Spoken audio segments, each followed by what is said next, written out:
یہ جو سانس چل رہی ہے نا تیرے فضل سے، ورنہ یہ بھی گئی.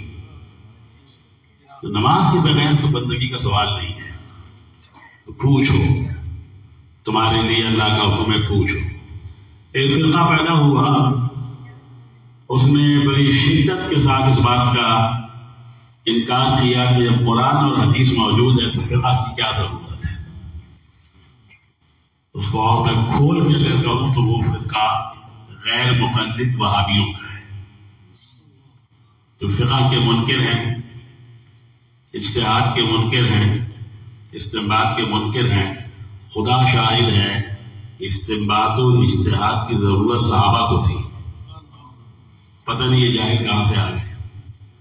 صحابہ کو جس کی ضرورت تھی یہ آ کر انکار کر رہا ہے کہ کوئی ضرورت نہیں. گویا باطن نظر میں وہ یہ کہنا چاہتا ہے جب کتاب اور سنت یعنی قرآن اور حدیث موجود ہے تو اس کے بعد فقہ حنفی کی، فقہ مالکی کی، فقہ شافعی کی، فقہ حنبلی کی ضرورت کیا ہے؟ اب اللہ کا حکم دیکھیے، اللہ نے فرمایا فاسألوا اہل الذکر، اہل ذکر سے پوچھو.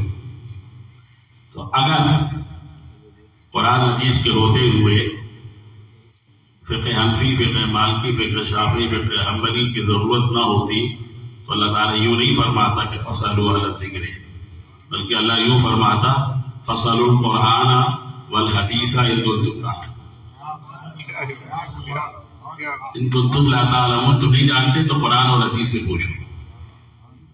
حالانکہ اللہ نے اسے نہیں فرمایا، اہل ذکر فرمایا ہے، اہل ذکر فرمایا ہے. اب میں اگر اور کھول کر بولوں تو سن لیجئے، یہ اہل ذکر صحابہ کرام سے لے کر آج تک موجود ہے.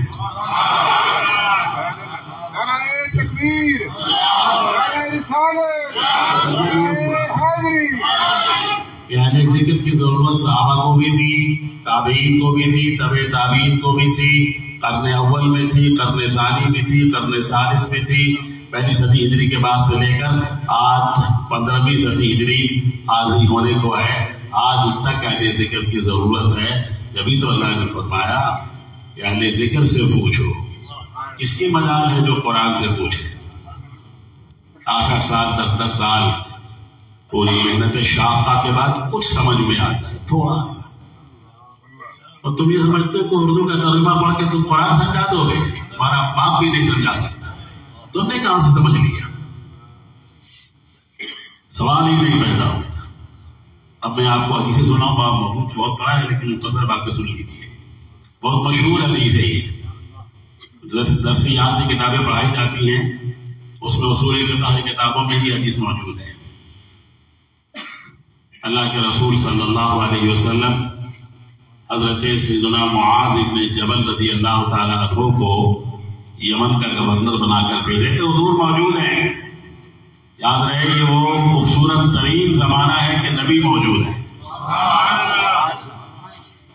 نہ چشم فلک میں کبھی وہ زمانہ دیکھا، نہ زمین نے کبھی وہ زمانہ دیکھا جو زمانہ مکی اور مدنی دور کے اندر موجود تھا. اللہ کے رسول موجود، اور وہ حضرت معاذ بن جبل کو کہہ رہے ہیں جاؤ گورنر بن کر جاؤ یمن میں، جا کر اللہ کے دین کی خدمت کرو. اب وہاں حضور پوچھتے ہیں، کیا خوبصورت سوال ہے. حضور خاتم النبیین صلی اللہ علیہ وسلم نے پوچھا معاذ فیصلہ کیسے کرو گے؟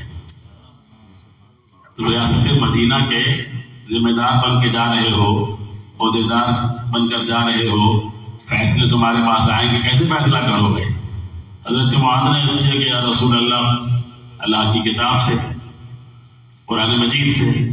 اللہ کے رسول نے فرمایا اگر تم اس میں نہ پاؤ، جو مسئلہ تمہارے سامنے آیا وہ تم قرآن مجید میں نہ پاؤ. ہمارے علماء نے لکھا بڑی خوبصورت بات، حضور نے یہ نہیں فرمایا کہ اگر قرآن میں نہ ہو تو نہ ہو اور چیز ہے، تم نہ پاؤ اور چیز ہے.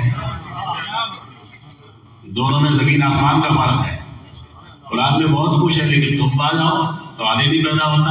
اب ذرا دیکھیے صحابی رسول ہے، حضور فرما رہے ہیں تم نہ پاؤ تو صحابی نہ پائے، انہیں نہ مل سکے، اور بات کا آنے والا خبیث یہ کہے کہ قرآن کافی ہے نا.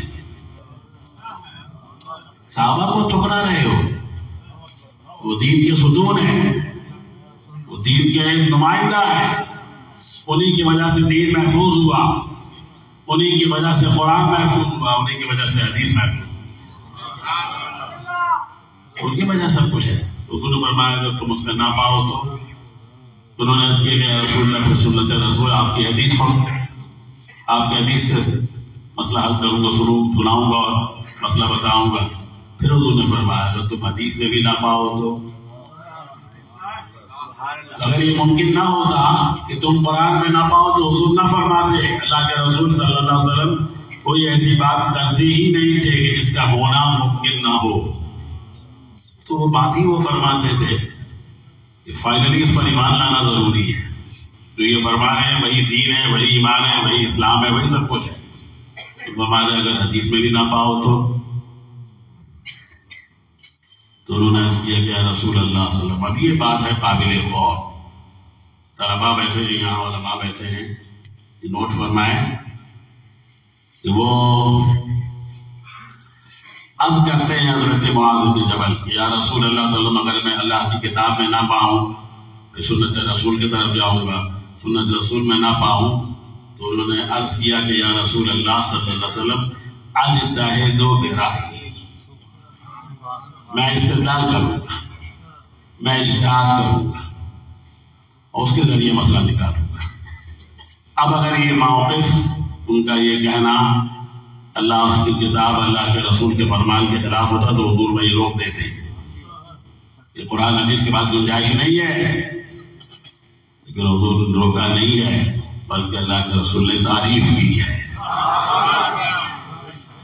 حضرت معاذ بن جبل کی تعریف کی، تو تعریف کی ہے کا مطلب یہ ہوا کہ یہ بڑی بہت ہی اہمیت کی حامل چیز، اور اللہ رب العالمین کا شکر ادا کیا کہ اللہ تیرا لاکھ لاکھ شکر ہے کہ تو نے اپنے رسول کے صحابہ کو اس لائق بنا دیا کہ تیری کتاب میں مسئلہ نہ پائے تو حدیث کی طرف جائے، حدیث میں نہ پائے تو قرآن حدیث سامنے رکھ کر اجتہاد کرے اور امت کی رہنمائی کرتا چلا جائے۔ یہ ہے فقہ کی بنیاد، تو رسول اللہ صلی اللہ علیہ وسلم صحابہ کو فقہ کی بنیاد دے رہے ہیں، اور یہ 1000 سال بعد آ کے کہتا ہے کہ فقہ کی ضرورت کیا ہے؟ اندازہ لگائیے کتنی بڑی جو ہے وہ بے باکی ہے، بے ادبی ہے، گستاخی ہے۔ فقہ کی ضرورت نہ ہوتی تو ساری زندگی ایسے منجمد ہو جاتی، منجمد ہو کے رہ جاتی، فقہ ہی کی تو ضرورت ہے۔ چنانچہ حضور پاک صلی اللہ علیہ وسلم نے اپنے صحابی کی تعریف کی اور ہمیشہ کے لیے، حدیثیں اور بھی ہیں سنوا، ایک حدیث میں نے عرض کی ہے، اس سے پتہ چلتا ہے کہ صحابہ کرام کو فقہ کی ضرورت تھی، تابعین کو تھی، طبع تابعین کو تھی۔ یہ آج کا گمراہ کہہ رہا ہے کہ فقہ کی کیا ضرورت ہے، اس سے مطلب ہے شریعت پہ عمل نہیں کرنا چاہتا، اگر کرنا چاہے گا تو فقہ کے بغیر ممکن نہیں ہے، ممکن نہیں ہے۔ صحابی رسول سے حضور فرما رہے ہیں کہ اگر تم کتاب اللہ میں نہ پاؤ، اگر تم حدیث رسول میں نہ پاؤ تو صحابہ کرام ہیں کہ جن کے یہ ممکن ہے کہ وہ اللہ کے رسول سے پڑھنے کے باوجود، صحابہ کرام شاگرد ہیں حضور پاک صلی اللہ علیہ وسلم کے، تو رسول اللہ صلی اللہ علیہ وسلم سے قرآن اور حدیث پڑھنے کے بعد ان کے لیے تو یہ ممکن ہے کہ وہ نہ پائیں تو اپنی رائے اور اجتہاد سے مسئلہ نکالیں اور امت کی رہنمائی کریں۔ صحابہ کرام کو نہ پانا یہ تو ممکن ہے، یہ آج کا غیر مقلد کہتا ہے کہ ضرورت کیا ہے؟ یہ ہے دین کی بنیادی نگاہ، نہ کرو ایسا۔ اس حدیث سے اور اس جیسی اور بھی حدیثیں سے پتہ چلتا ہے کہ قرآن اور حدیث کے علاوہ فقہ حنفی، فقہ مالکی، فقہ شافعی، فقہ حنبلی کی ضرورت ہے، اور اسی ضرورت کے تحت امت کی اکثریت نے دوسری صدی ہجری میں ہی بسر و چشم قبول کیا ہے، اور اس کی بنیاد ہمارے امام اعظم ابو حنیفہ نے رکھی ہے۔ ابو حنیفہ رضی اللہ تعالیٰ عنہ کا فقہ و اجتہاد ہے، جب تک یہ دنیا باقی ہے فقہ و اجتہاد کے حوالے سے جو نام چمکتا رہے گا وہ سیدنا امام اعظم ابو حنیفہ کا ہے،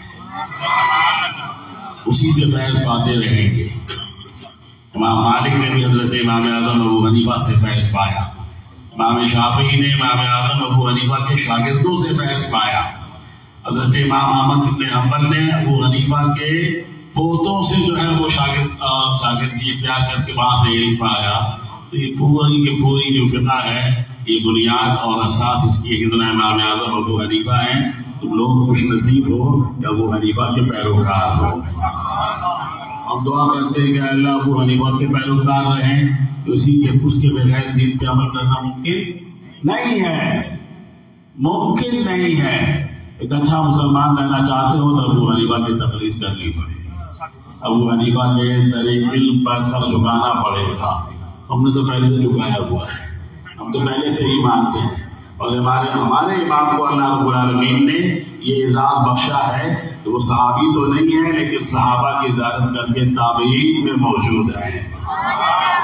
امام اعظم کے علاوہ کوئی اور امام تابعی نہیں ہے.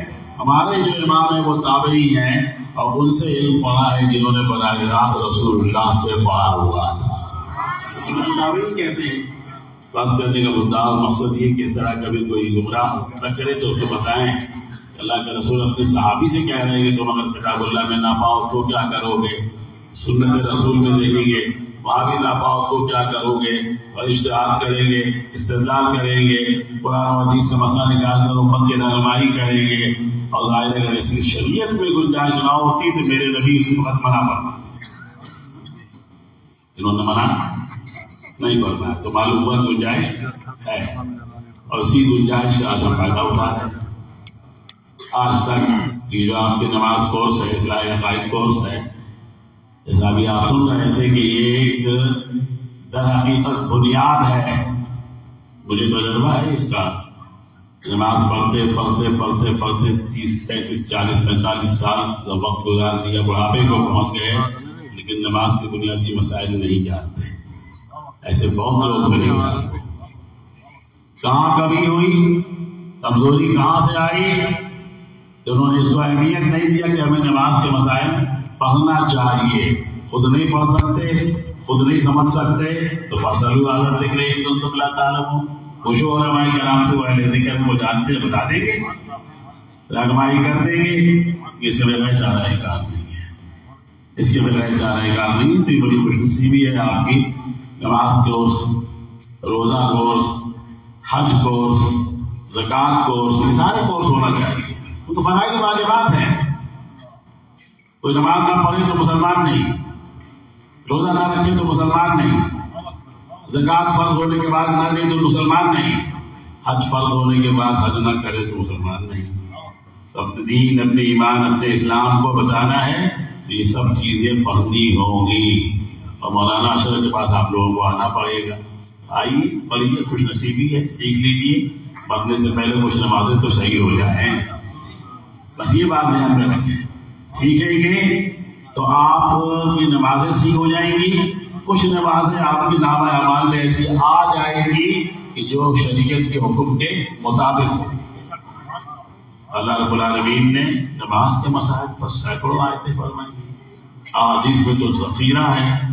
بخاری شریف میں سب سے زیادہ حدیثیں جو ہے وہ نماز کی، نماز کے مسائل پر ہے. بہت زیادہ حدیثیں امام بخاری رحمۃ اللہ علیہ نے جمع کی. یہ بتاتی ہیں کہ نماز بہت اہمیت کی چیز ہے. ظاہر ہے کہ جنہوں نے پڑھا ہے سبقاً سیکھا ہے اپنے اساتذہ سے، وہ آپ کو میسر ہیں تو آپ ان سے سیکھیے، پوچھیے. فصلوا علی الذکر ان کنتم لا تعلمون. تم نہیں جانتے اہل ذکر سے پوچھو، اپنے امام مسجد سے پوچھو، اپنے عالم سے پوچھو، اپنے مفتی سے پوچھو. جب کچھ بڑے مشکل مسائل آ جاتے ہیں تو جاتے ہیں نا فتویٰ دینے کے لیے مفتی کے پاس. کیوں جاتے ہیں؟ قرآن نے فرمایا ہے جاؤ، جا کر ان سے پوچھو، پھر وہ رہنمائی کریں، اس پہ عمل کرو. تو یہ ایک ایسا بہترین اور شاندار اور پسندیدہ عمل ہے کہ میں نے عرض کیا کہ اپنے کاغذ کو پلے سے باندھ لیں. اس کے ذریعے آپ کی نمازیں، روزے، حج، زکوٰۃ، باقی فرائض واجبات، دیگر زندگی کے وہ مسائل جس کا تعلق براہ راست کتاب و سنت قرآن و حدیث سے اس پہ عمل ہو جائے اور آخرت میں آپ سب کو بھی حاصل کر لیں. اللہ تعالیٰ مجھے ہم کو ہم سب کو اس پر عمل کرنے کی توفیق عطا فرمائے. ہمارے